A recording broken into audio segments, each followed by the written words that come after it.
so we can, there we go. Okay.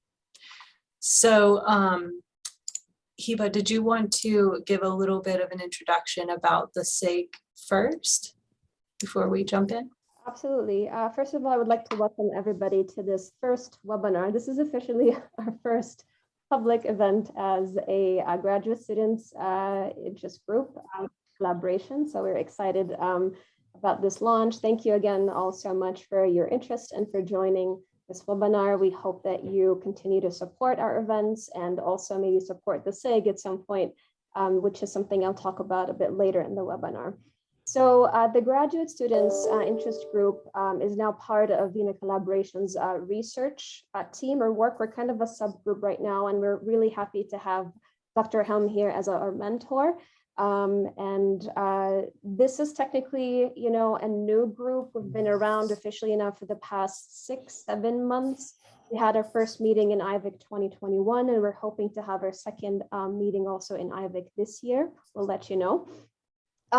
As you can imagine, this is just a group, you know, for graduate students to come together and exchange interest and resources and questions and really everything related to virtual exchange and the research they're doing in the field. We thought it would be really good to have under UNICollaboration's kind of supervision, a space for us as graduate students to come together, coming from different, you know, VE contexts, to discuss our work and learn from one another and learn with each other.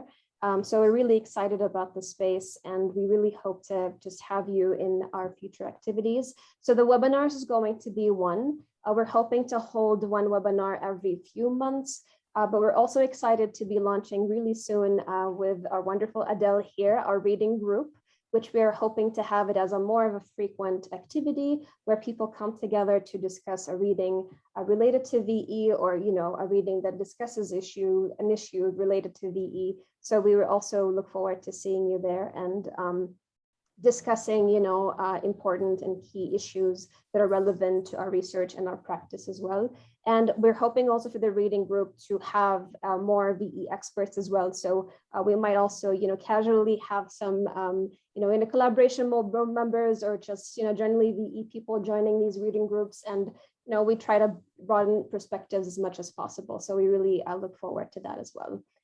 With that, I would like to get back to Carrie again to introduce our wonderful speakers. Thank you so much for agreeing to be our first speakers in this webinar series. So back to you, Carrie. Thank you all. Yes, thank you so much, Hiba, for the introduction. And as Hiba mentioned, we are very fortunate to have two wonderful speakers with us today. So we have Dr. Francesca Helm, who is an assistant professor of English language and translation at the Department of Political Science, Law and International Studies at the University of Padova in Italy. She is a founding member of UNICollaboration and worked on the monitoring and evaluation of the Erasmus Plus virtual exchange project. Her research interests are in intercultural dialogue and virtual exchange, education and language policy, and critical internationalization studies. She is published in journals such as Language Learning and Technology and the Journal of Bilingual Education. She is on the editorial board of Recall and LLT. So thank you so much, Dr. Helm, for joining us today. And our second speaker that we have here today is Dr. Müge Satar, who is a lecturer in applied linguistics and TESOL at Newcastle University in UK. She is interested in communicative and pedagogical aspects of multimodal interaction for online language learning and teaching, focusing on social presence, meaning making, instruction giving, and translanguaging. She is the co-editor of the Journal of Virtual Exchange and has publications in leading journals in the field such as Language Learning and Technology, Recall, and System. So thank you both once again for joining us. Virtual applause here. So I think to get us started, we wanted to make sure we had an opportunity, Dr. Satar, to see the slides that you prepared. So if you would be comfortable with starting us off that way, you should be able to share your screen. Thank you very much, Carrie and Eva. Thank you for the lovely introductions and having us today. I hope this webinar is going to be more of a conversation than a presentation or something you relate to you. So although I think we're introduce the speakers, but we want you to be speakers as well, I suppose. And thank you for giving me the opportunity that when I suggested, oh, why don't we do a couple of slides around introducing Journal of Virtual Exchange? Thank you for being open to that. We thought it would be a nice venue to talk a little bit about the journal. The group here might already be familiar with it, so apologies if I'm repeating any of the information we already know, but I'll try to keep this very brief, and if you have any further questions, please do follow on. So I'm Müge, but I'm sharing the editor-in-chief position with Carolyn Fuchs, which you will see her name, and this is our journal URL, and this is our journal email address if you want to reach us. Okay. So the Journal of Virtual Exchange was established in 2019. Breffney O'Rourke and Melinda Dooley were the brains behind it, and we took over from them soon after. It is an online, open access, peer-reviewed journal. We aim for practitioners, but also researchers. So I'm going to show you the different subsections of the issues that we have. And obviously we cover the wider area of telecollaboration, virtual exchange, COIL, and all the acronyms, but it is important to emphasize that it is also an interdisciplinary journal. So we not only accept submissions from language studies, which some of us are more familiar with the background in telecollaboration, but we are open to virtual exchanges, for example, in food technology and engineering, and we're really excited to see the venue becoming more and more interdisciplinary. So this is kind of a repetition of what I've already said. Something to emphasize is that all the articles are blind peer reviewed, and we are indexed in a directory of open access.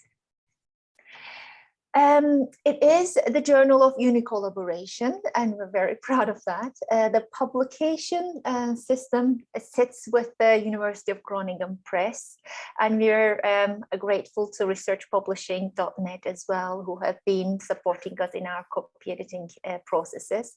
As I mentioned, Carolyn Fuchs and I am the editors-in-chief, and we have a small but wonderful team of associate editors: Alice Gruber, Mona Pearl, and Mary Jane Radford Arrow. We have had guest editors on board, especially our IVEC special issues have been guest edited by the IVEC participants.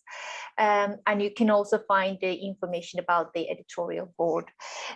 We have quite a good group of reviewers currently, but if you wanted to join our reviewer pool, please do let us know. We're always grateful for the community for giving their opinions to increase the quality of the publications. This is our timeline. So we are aiming roughly for a year from submission to publication, which is quicker than some journals, but perhaps a bit longer than some other journals if you're interested in publishing your work.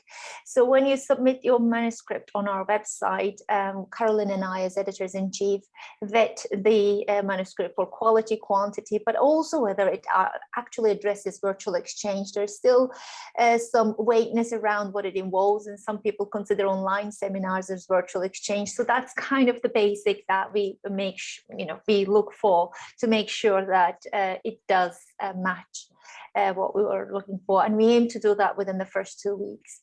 And then we send it out. We assign an editor from the team, and then the editor then sends the paper out for at least 2 reviewers, sometimes 3, depending on what is needed or whether the reviewers are in agreement with each other or not. This usually takes about 10 weeks, but obviously sometimes reviewers are our colleagues, and sometimes the workload is too much and it can go beyond 10 weeks, but we try to keep it within 10 weeks. And then we usually give the authors another 6 weeks to revise and resubmit. Most of the time, after a second round of blind peer review, we are able to make a decision on whether the manuscript can be published or not. Sometimes the editor needs to initiate further review cycles to bring the paper to a publishable state. Copy editing, we put 6 weeks there because it involves similarity checks, article proofs, authorizations, and publications. Sometimes it's quicker. Sometimes we're really busy towards the end of the year because we publish on a rolling basis, and at the end of the year we have to close an issue. And if it's a special issue, then there is quite a bit of workload around there. So we try to keep within those timelines. But by the time you submit to the publication, hopefully within a year, you will see your work published. Some quick publication tips, last 2 slides really. We do encourage everyone to look at the menu on our website under submissions. We have guidelines for that will require the authors to follow, and make sure your content is original and not published elsewhere. And some of the other details on that submission page also include that it is sometimes useful to cite previously published papers in the same journal. I guess we will talk a bit more about these tips, but about Francesca will also tell us. Well, those citations usually tell your readers and your reviewers and the editors that it is within the interest of the readership of the journal, so it's sometimes useful. An important thing is to anonymize your paper, including the document settings. You wouldn't believe how many submissions we receive and we have to get back and say, can you anonymize, please? And that delays the process for a couple of weeks, especially if you are interested in publishing your work soon. And please do read our policies, and remember that we check for similarity, so plagiarism issues and policies are also there. And we ask everyone to be patient during the peer review process. As I said, there are colleagues working in academia, sometimes teaching, research, admin, and all the other workload just gets a bit too much. So we do appreciate when our authors are understanding of the timelines. Get engaged. As I said, if you want to become a reviewer, to see the type of submissions that are there, you can review and read the new manuscripts that might be published a year in advance. So being a reviewer is usually nice to see where the discipline is going towards, to get, sometimes that might give you ideas as well. And do reach out to us if you have any questions, and this is the email address. Thank you very much. Thank you, Müge. And if you don't mind, Müge, if you could just paste the email address in the chat, I really appreciate it. Thank you so much. Wonderful. I'm just going to pause for a moment to see if people have any follow-up questions to Müge about the Journal Virtual Exchange. Janita, please go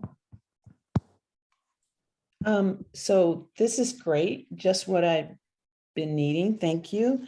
I just want to say, when I look at well-published, well-cited associate and full professors' work, because I'm wanting to maybe move in that direction, I see a lot of collaborations. So if you could speak a little, or if anyone wants to jump in and speak a little bit about how you establish these. I mean, does it really come down to just going to a lot of conferences and meeting people, getting involved in organizations like this? How do you establish those relationships that result in you kind of being on the short list of folks that they ping when they're about to, try to submit a proposal or write a paper or whatever? I'd love to hear more about that. If I may start very briefly, I think your collaborations are not really directly linked to your submissions in articles. So you do develop, as you said, being part of UNICollaboration, going to conferences, being part of SIG events, you do develop these kind of relationships, I would say, when you find people who have the same interests as you do. And then you might work on a joint project, you might have a joint research idea, then that might lead to a publication. In terms of a journal perspective, it's really difficult for us to see how those collaborations emerge, but from the papers that are submitted, I can say that they're usually linked to a project. Sometimes they're funded projects, and I think Francesca might be able to speak to more of those. She has a huge, she has a lot of experience of being part of projects.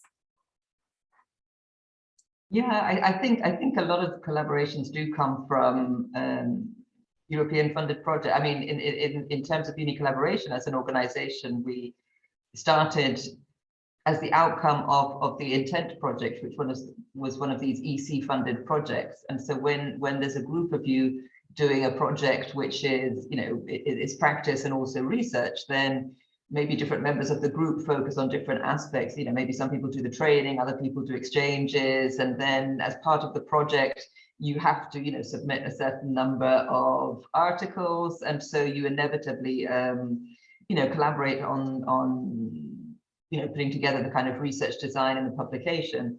And then, you know, through that, maybe, you know, you start working well with some people, and you know, get involved in other projects together. It could just be a research project, or it could be funded research. And sometimes, you know, I think people collaborate that have different skills. I mean, I've collaborated with other researchers who, you know, are really good on statistics, or they have a certain methodological approach, and, you know, you can come together in the way you complement each other. So that's also, you know, another way of collaborating. But I think, yeah, for us, you know, through conferences was a way of kind of networking with other colleagues, and these European projects, which, you know, or any other kind of funded project, but where a group of people work together in designing and collaborating on the project, is a really way of getting to know people really well, and really collaborating a lot. Just to say, I think in virtual exchange, we are kind of lucky in the sense that if you wanted to set up a virtual exchange for your students, and if you approach the person you would want to work with, you might eventually publish together as well, because the work we do ends up being, you know, the research we carry out. So that's another way of doing it, being proactive as well. Approach the people you want to work with, share your ideas, and see how you can collaborate it. Because attending conferences sometimes come down to financial abilities to be able to travel, to be there. And, you know, during COVID, most things were online. Maybe you had more opportunities, but as we go back to in-person conferences, that might be a consideration. But, you know, now that more people are open to, you know, online meetings, maybe just drop the person you want to collaborate with a line, an email, and see whether you can have a, I don't know, a brief chat online, and then that might take you to places, as Fran was saying, you might be complementing each other. I think meeting people is important, and this venue is quite valuable in that sense as well. Great, thank you both. Thank you so much. Thank you. A good question that came from some of the registrants. I mean, obviously, thank you, Müge, for sharing about the Journal of Virtual Exchange, but people are also curious to see how to choose an appropriate journal for virtual exchange research besides the Journal of Virtual Exchange. So, Francesca, would you like to speak to that? Yeah, so I've been thinking about that, and I mean, there are lots of different reasons and focuses you can have, but I just wanted to start because I work in the Italian system, and I think the Italians, a lot of you in the US, so it's probably different. But somebody once told me something though that I was really surprised, saying that they had published in the wrong journals to progress in their career, right? And this is a kind of, you know, very, very renowned academic. And so in Italy, we have settori disciplinari. So, you know, to advance in your career, you have these very kind of narrow disciplinary sectors. And in your disciplinary sector, there are certain journals that are considered fascia A. So sometimes it's related to the impact factor of the journal, but not all of them. Some of them, you know, don't have any impact factor, but they are still on this list. And I discovered, you know, late in my career that that you actually, you know, I suppose, you know, to get up in Italian academia, you need to work, you need to be strategic, because you need to have a certain number of articles published in certain kinds of journals, right? So in the Italian case is in particular, but I think, you know, it works in other places like that. So and it's awful to say. I mean, I think it's like, you know, that's one of the things I like least about academia. But, you know, as young researchers, I think you might have to think strategically in terms of your career and disciplinary area, if it works like that where you are. But this is what has been the case in Italy. And, you know, I'm in English language and literature, and virtual exchange has nothing to do with English language and literature, right? I can see some people nodding, kind of. And so, you know, your research isn't English. Okay. But anyway, so that might be one thing. And again, so, you know, impact factor can also be, you know, in a lot of, in most countries, impact factor is considered. Another thing that I think is important, though, is also open access. And so, you know, I think it's fantastic that the Journal of Virtual Exchange is open access, and, you know, LLT is fantastic, and that's open access. And, you know, I really think we should support open access journals, because, you know, that makes your research much more widely accessible to other people. And I think, you know, the ethics, I mean, I think the ethics of them is right. I mean, as reviewers, we're being exploited by academic publishers. You know, there's a whole issue that one could go on about, but I mean, you know, and quite a few, you know, academics are refusing to review for certain academic publishers because, you know, the journals cost a lot of money. They're not accessible to everybody, and we're working free for them. So again, that is something that you might also want to consider. And then other things I was thinking, you know, sometimes there are calls, you know, calls for papers. So there may be a theme that may be of relevance to you, and there may be a call. So you might, you know, want to respond to a call for a special issue of a journal. And then I think, you know, virtual exchange, okay, we have the Journal of Virtual Exchange, there is language learning and technology, so some quite niche ones, but I think virtual exchange needs to move kind of out of our niche and into others. So it's moved a little bit into the internationalization literature, but then again, in the internationalization literature, I mean, which is good, but then it's always kind of putting virtual exchange against study abroad. And there's always this kind of, you know, internationalization, study abroad, virtual exchange, it's not real. And I'm beginning to think that maybe we should focus more in education journals. And you know, the impact of virtual exchange in education, in higher education, in you know, being a form of innovative teaching and learning. And I don't know how much there is in, I mean, maybe there is a whole load of literature that I don't know about, but I just, you know, recently I've been thinking that perhaps that is where we should be, you know, publishing to, you know, to make this practice more well known. In education, and then also in the specific disciplines. So, you know, Janita, you come from a journalism background, other people may be doing virtual exchange in health sectors. So again, you know, perhaps discipline specific journals might also be, you know, you might be interested in a new dimension to the teaching of a certain discipline. So these are just some of the ideas I had when I read the question. Adele, please go ahead. Yeah, so a number of us are embarking on, you know, dissertation studies.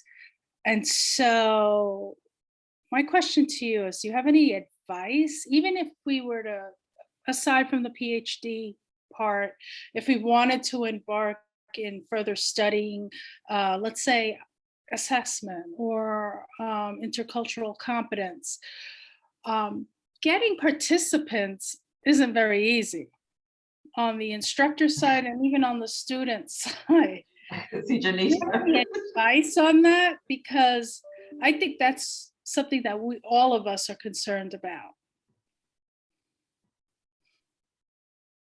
Yeah, I mean, I can see that's a concern. And also, you know, now with the whole, you know, research ethics, which is really important, and, you know, whether, you know, involving students in research as participants, and consent and privacy, etc. It's difficult, and so maybe it's difficult preparing your research on an exchange that you haven't yet done, if you see what I mean. Yeah. But I feel like, and maybe some of you feel the same, I don't know. I feel like I'm in IRB right now. I'm waiting for them to approve it. I'm not dissecting anyone. I'm not giving out medication. So it's a simple, you know, survey type of thing.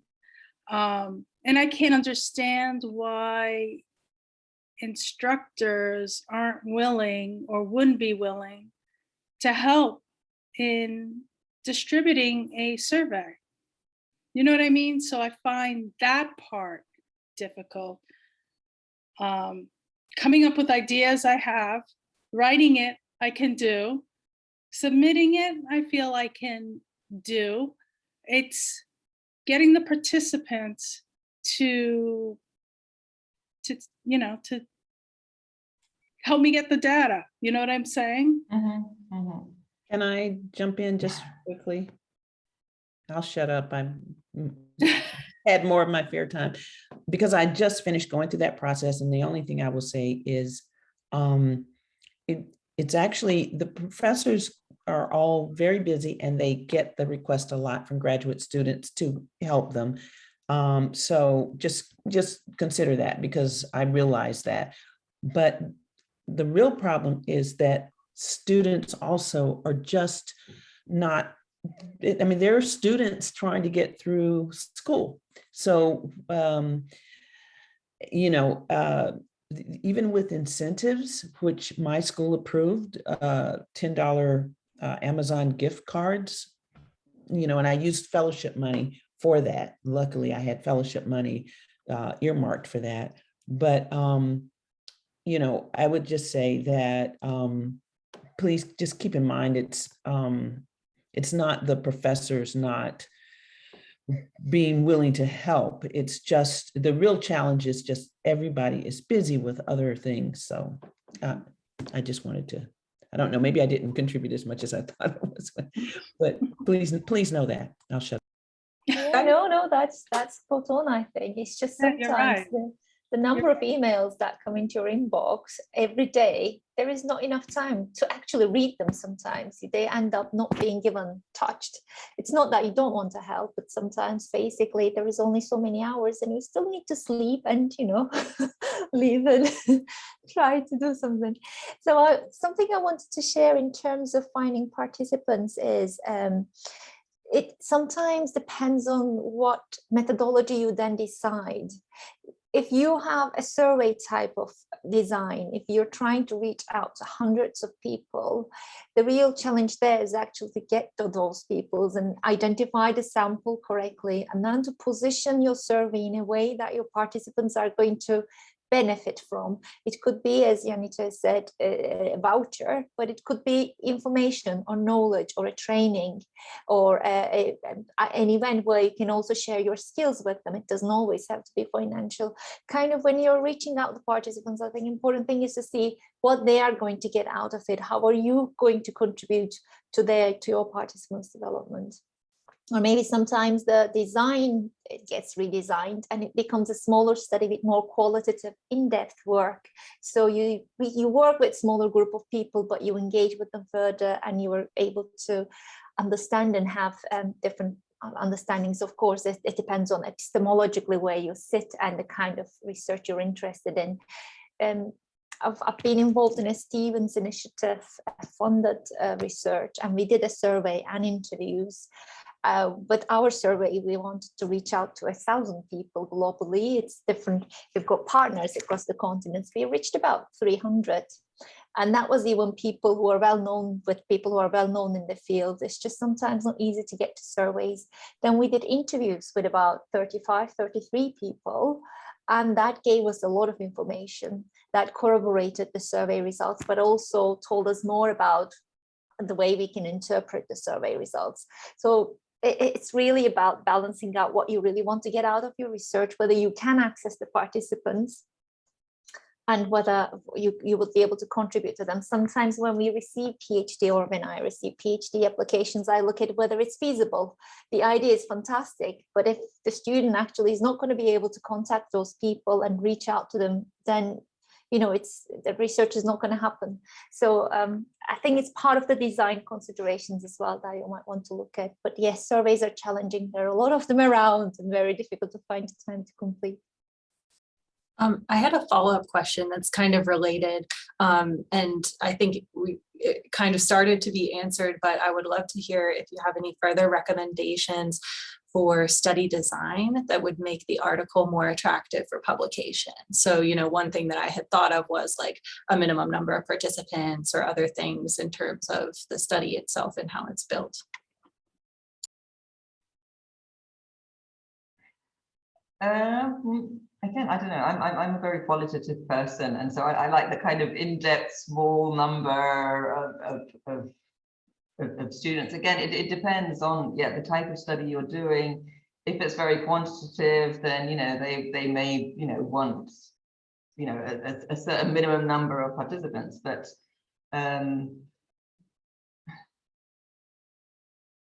so yeah, I mean, I think it depends on the research design, not so much on the journal. But then you should see what I think when you're submitting to a journal, you need to kind of study the journal well, see what kind of articles that they're publishing. You need to see the I mean, sometimes they say it. Of course, all journals have a description of the kinds of research that they publish. And then they give also guidelines on, for qualitative and quantitative, thinking about the LOT, for example, they define what they mean by quantitative and qualitative. And but then the kind of the angle you take, again, is, trying to, in terms of the journal that you're writing for. So if you're writing for the Journal of Virtual Exchange, or you're writing for LT, you're not going to explain, what virtual exchange is to the newcomer, because, you would kind of pretty much take for granted that most people there. So you could say, your interpretation of virtual exchange, but you wouldn't spend a lot of attention on that. And then you would try to present something innovative about virtual exchange, some dimensions that haven't been looked at yet. I've got this idea about gender and virtual exchange. We're all women here. I mean, I think it's a very kind of gendered activity. It's collaborative. I think it's a feminist pedagogy, and I haven't seen much written about that. So I think there are a lot of dimensions. Janita's work on, the kind of on the racial dimension too, and the backgrounds of participants. These are other really important dimensions which I think haven't really been looked at yet. So I'm just, calling out for someone to look at these dimensions, in particular this gender thing. It's really getting to me. So I think kind of, deciding, looking at journals, thinking about which journal, you might be interested in, what angle to take in relation to that journal, because sometimes they say journals are like conversations. So they have this, conversation between articles within journals. But it's always good practice, as Müge said, to make reference to to a couple of articles at least that have been published in that journal, but to know where the journal is at on that particular issue and what would be of interest to that, rather than thinking about the numbers of studies or participants in the research. Thanks, Carrie, for that question. And Müge, I actually had a question for you, if you don't mind, since you're also kind of overlooking the Journal of Virtual Exchange. What would you say? First of all, we all know that now, social inclusion, diversity, social justice are pretty much popular topics in virtual exchange research nowadays. I think my first question is, are there other areas that you are, that are emerging and you find interesting, from the manuscripts that are being submitted to the journal, that you see that people are now paying closer attention to, other than these three areas? And my second question is, which can take a whole webinar, I guess, but what are some of the common mistakes you see authors make in their manuscripts that you would like to advise people to avoid when they, make their submission, other than not reading the guidelines for authors and things like that, like content-wise? What are some of the very common mistakes you would advise us to just be mindful of when we write or, submit the manuscript? Thank you. Thanks, Eva. In response to your first question, I think yes, issues around social justice, representation, racial representation, gender representations, I think those are issues not just coming to the foreground for virtual exchange, but across education and global education, especially in the last 2 years. If you look at the themes of some of the conferences, you will get that feel as well, both in your own specific disciplines, but also in virtual exchange conferences. Follow up the keynotes and see who is presenting. I mean, it's always useful to look at the journals, recent publications and the topics around those, but usually conference themes precede the publications, so you would have a better idea and you would be better prepared for the kind of area that is becoming more of a focus. Though as part of the Journal of Virtual Exchange, we don't necessarily do a preliminary elimination in terms of topics. We're open to any topics that is relevant and interesting, and we don't select, kind of look at where the background of the people are. We've got one article where the students were also collaborators. There's practice reports and research articles. There's also keynote articles that are invited. We also have something we call contributions in other formats. We don't know what to call it, but we were open to kind of video, or a review, or not necessarily a review of a book, but kind of something in other format, really. It's something we haven't clearly identified. It could involve interviews, for example. You might want to explore those and reach out to Carolyn and me, and we will be able to see how we can fit it in. We do have a few of those in the journal. But just related to your second question in terms of the different types of articles that we publish, one common mistake but kind of something that creates issue is, for practice reports, we've got a maximum limit of 4,000 words, whereas for research papers, it's 8,000 words. And sometimes we get submissions, which are actually practice reports, but have been submitted as a research article because it's longer than 4,000 words. So something really need to look at is, when you are identified your journal where you want to submit, do pay close attention to the author guidelines and make sure if there are different subsections, make sure you're addressing it to the right section. And sometimes because the person is submitted as a research article as an editor, in our practice reports, there is a bit of data and review, and we do expect to see some evaluation of how the practice went. And it's sometimes not very easy to identify whether the author meant that as a general overview and evaluation or as a research output. And that gets confusing when the paper is long as well. So if it's 6,000 words, we then send it out as a research paper. We do have different reviewer sheets, and the reviewers then treat it as a research article, and it gets turned down because it doesn't meet the methodological rigor or the discussions and the literature review that is required for a full research paper. However, I think it's just really important to look through those. Beyond that, in terms of content mistakes that we see, I can't really say much.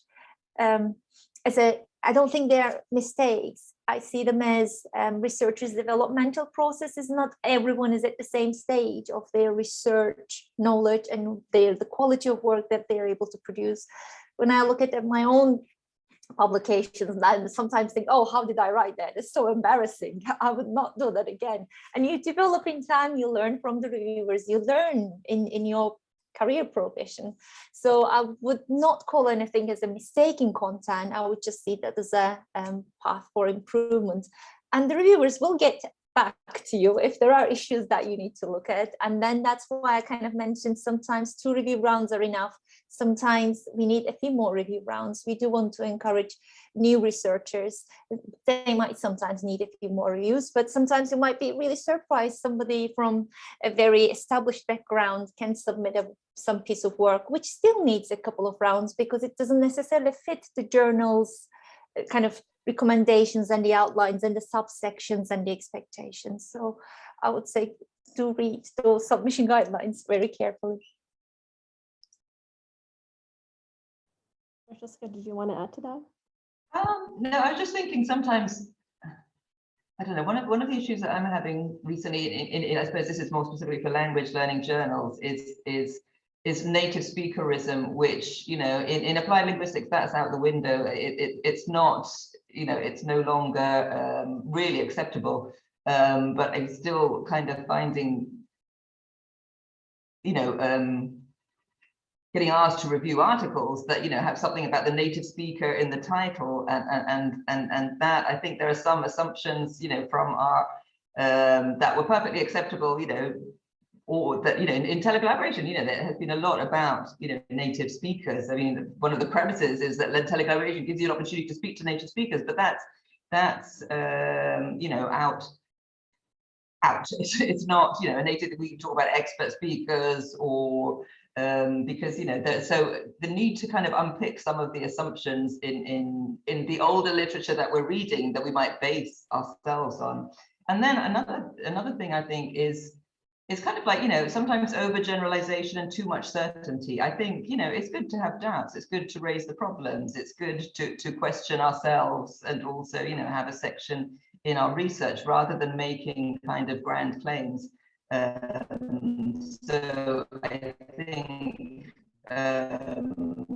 you know, acknowledging that it is what it is. It's a small research study, but it's not, you know, relevant to the whole world. It's contextual. It's in a particular context. It raises some issues which may be relevant for other people, but we also have some doubts. Or in doing this research, you know, we came across these problems, because I think that's where we learn from now. So you have trouble, you know, recruiting participants, you encounter various troubles in the research. I think it's good to be honest about these issues, and also the doubts we have, and findings which may not be, you know, what we had expected, or what we think other people want to read. So I think, you know, context, you know, so there's the contextuality, the context that we're working in is important, not, you know, talking universally, and also being reflexive and posing questions, not answering questions necessarily.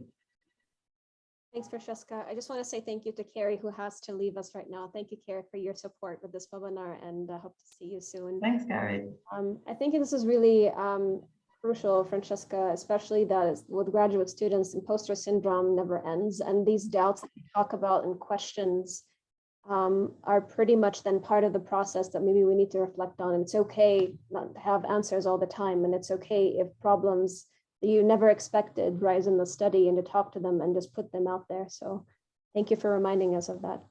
We have around 10 minutes left, so we welcome your questions. If you would like to ask anything to Müge or Francesca. We have questions kind of coming from registrants, but I would like to give people who are live here the opportunity to ask anything at this moment.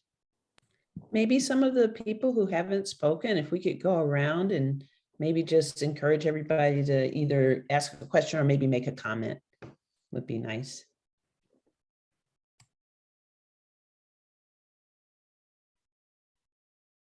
Julia, please go ahead. Thank you so much. As a PhD candidate, still sometimes I can have some troubles while searching for previously published papers. And I had an experience, I published a paper, but the first review was related to literature. So it was also a virtual exchange, related to virtual exchange. And so sometimes I can skip one of the most important papers, which can be really related to my let me say research. So do you suggest anything related to this? To getting access to the literature. Yeah, and also how to just choose. Yeah, you know, sometimes it's really hard to just follow all these papers and check which is really related to your research. So do you suggest anything to such situation actually?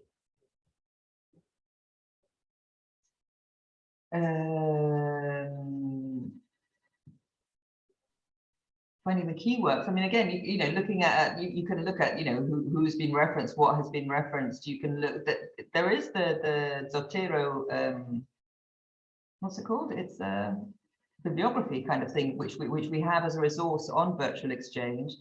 So that, you know, that has a wide range of publications about Virtual Exchange.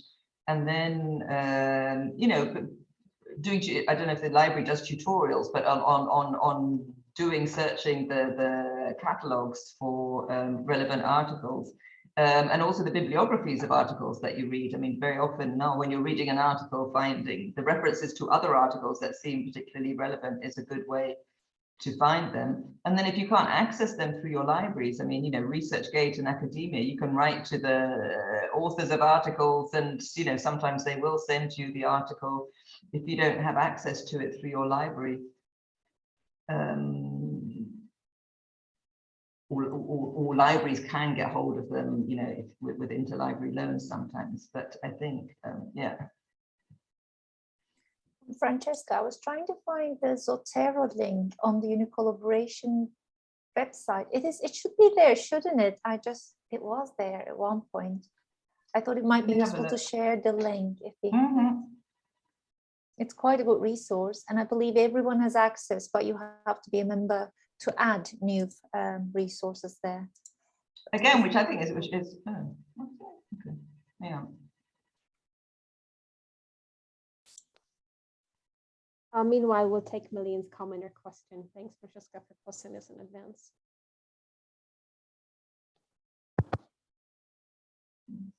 Maline? Oh, thank you.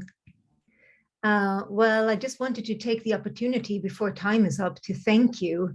It's really helpful to have these events, and I'm right now working on my first sort of review feedback.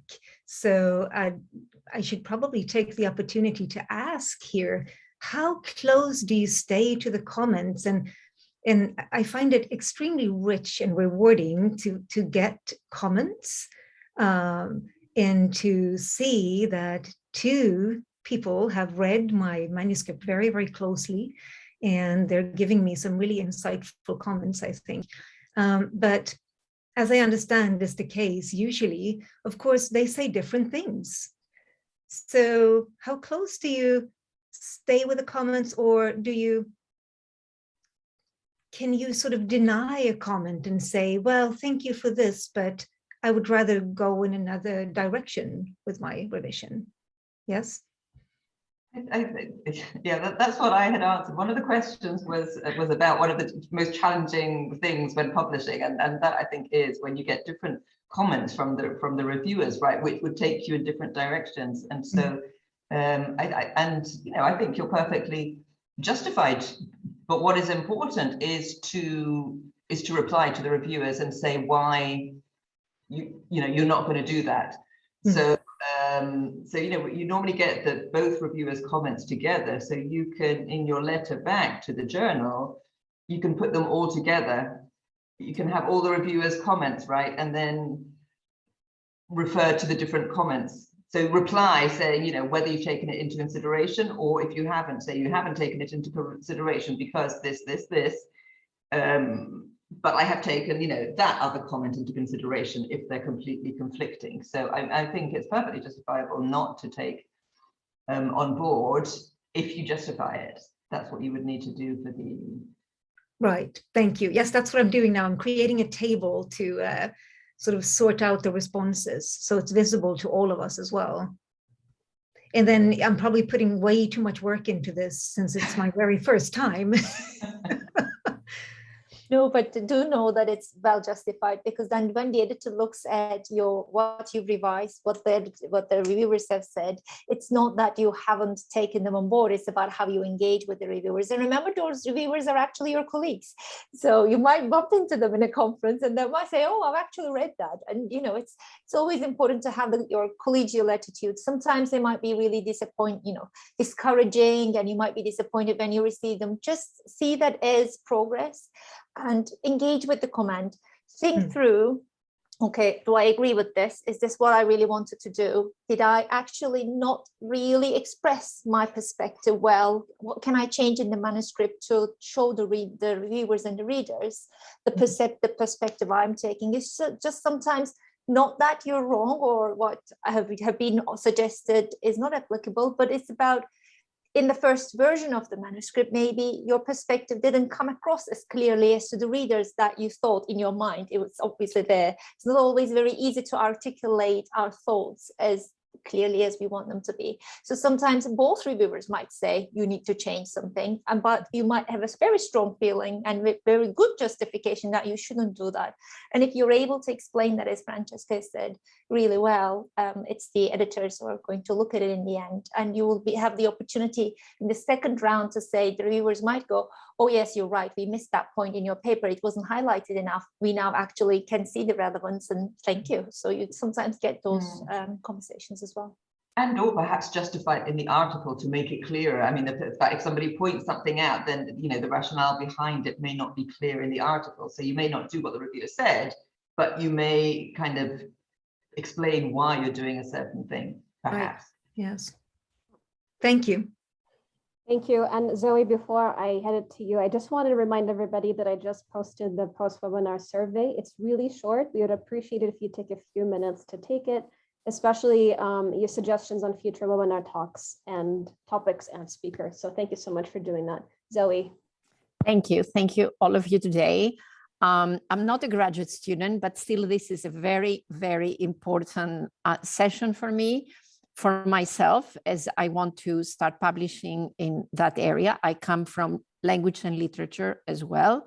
So yeah, and also it's very useful for my colleagues that I want to mentor them to do research and publish, because we train them to teach, we train them to exchange methodology, tools and ideas with each other within our community at the university, but we want them also to be able to publish. And that's why this type of meetings, webinars are very important, and I hope they will continue.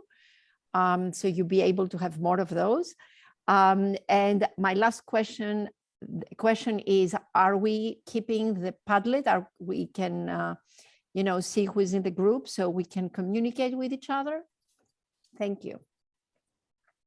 Yes, Zoe, the Padlet is accessible. You can, you know, contact anybody you would like to contact, especially if they have like a shared research interest. So that's why we're kind of keeping it at the moment. And once you actually post your introduction in the Padlet, we add you to the listserv of the SIG, so you would receive also announcement via email. That's also something we do besides social media announcements. So thank you.